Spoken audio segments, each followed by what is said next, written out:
अपनी क्षमता को अनलॉक करें। आधुनिक करियर और जीवन में निपुणता के लिए एक रूपरेखा डीप डाइव में आपका स्वागत है।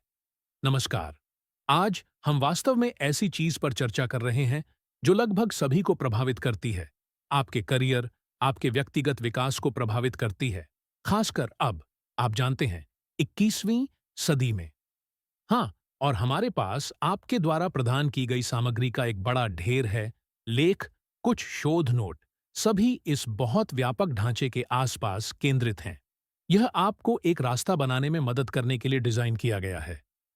एक ऐसा रास्ता जो न केवल पेशेवर सफलता के बारे में है, बल्कि एक ऐसा रास्ता है जो वास्तव में संतुष्टिदायक और टिकाऊ भी लगता है।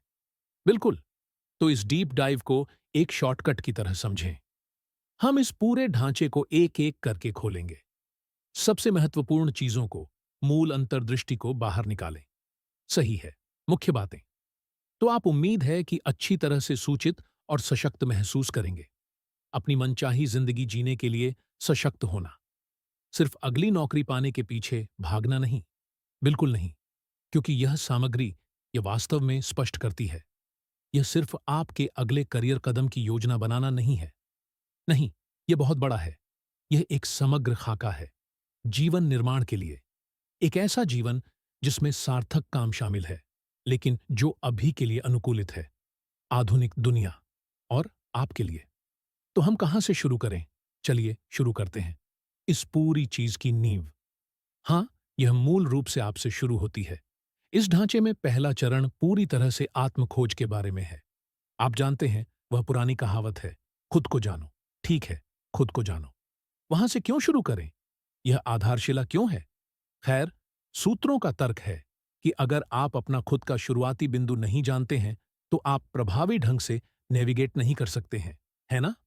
हाँ, आपका आंतरिक कंपास समझ में आता है। आपको यह जानने की जरूरत है कि आप कहाँ हैं, ताकि आप यह पता लगा सकें कि आप कहाँ जा रहे हैं। बिल्कुल। स्रोत बहुत स्पष्ट है। अपने मूल व्यक्तित्व, अपनी ताकत, अपने मूल्यों को समझना, जो वास्तव में आपको प्रेरित करता है। हाँ, यह आवश्यक है। भविष्य में सोच समझकर निर्णय लेने के लिए। सही है। और महत्वपूर्ण बात यह है कि यह कोई एक बार की परीक्षा नहीं है। अच्छा, अच्छी बात है। इसे एक सतत प्रक्रिया के रूप में वर्णित किया गया है। पुनरावृत्त। आप लगातार खुद को जानना चाहते हैं।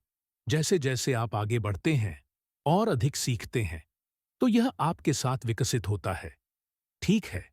तो इस चरण में हम विशेष रूप से क्या खोजने की कोशिश कर रहे हैं? हम किन परतों को पीछे हटा रहे हैं? यहां रूपरेखा काफी विस्तृत हो जाती है।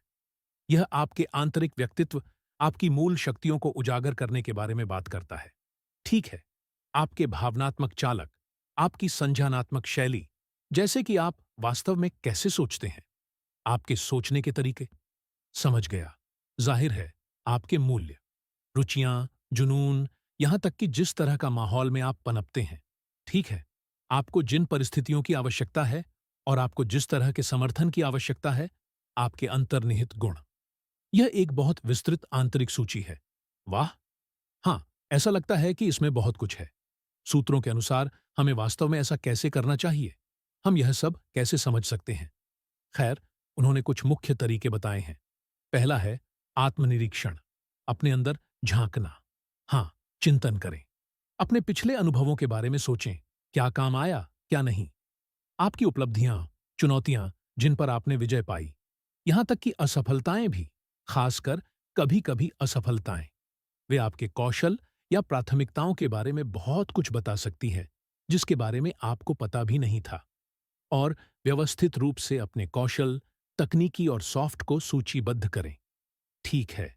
तो गहन चिंतन। और क्या? बाहरी दृष्टिकोण प्राप्त करने के बारे में क्या? यह महत्वपूर्ण है। सूत्रों का कहना है कि सक्रिय रूप से रचनात्मक प्रतिक्रिया प्राप्त करने पर जोर दिया जाना चाहिए। यह सिर्फ सामान्य तारीफ की तरह नहीं है। नहीं, नहीं।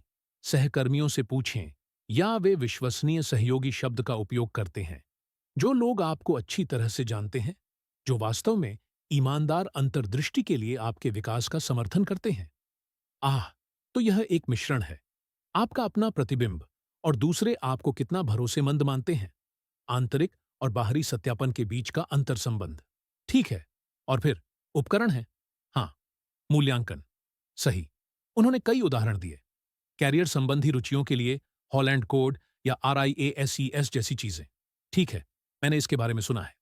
मायर्स ब्रिक्स व्यक्तित्व प्रकार और कार्य वातावरण के लिए MBTI। सही। VIA चरित्र शक्ति। यह इस बात पर ध्यान देता है कि आप किस तरह से आगे बढ़ते हैं, खास तौर पर टीमों में। कोर स्ट्रेंथ के लिए स्ट्रेंथ्स फाइंडर 2.0 और नौकरी की प्राथमिकताओं को स्पष्ट करने के लिए कार्यस्थल मूल्यों का आकलन। तो बहुत सारे विकल्प हैं। कोई और विकल्प? हाँ, उन्होंने सामान्य कौशल मूल्यांकन और 360 डिग्री फीडबैक, अपने आसपास के लोगों से इनपुट प्राप्त करने का भी उल्लेख किया। लेकिन इन उपकरणों पर चेतावनी लेबल होता है ना? मुझे याद है कि मैंने उसे देखा था। बिल्कुल। महत्वपूर्ण बिंदु। वे स्पष्ट रूप से कहते हैं, और यह महत्वपूर्ण है, सभी मूल्यांकन वैध और विश्वसनीय नहीं होते हैं।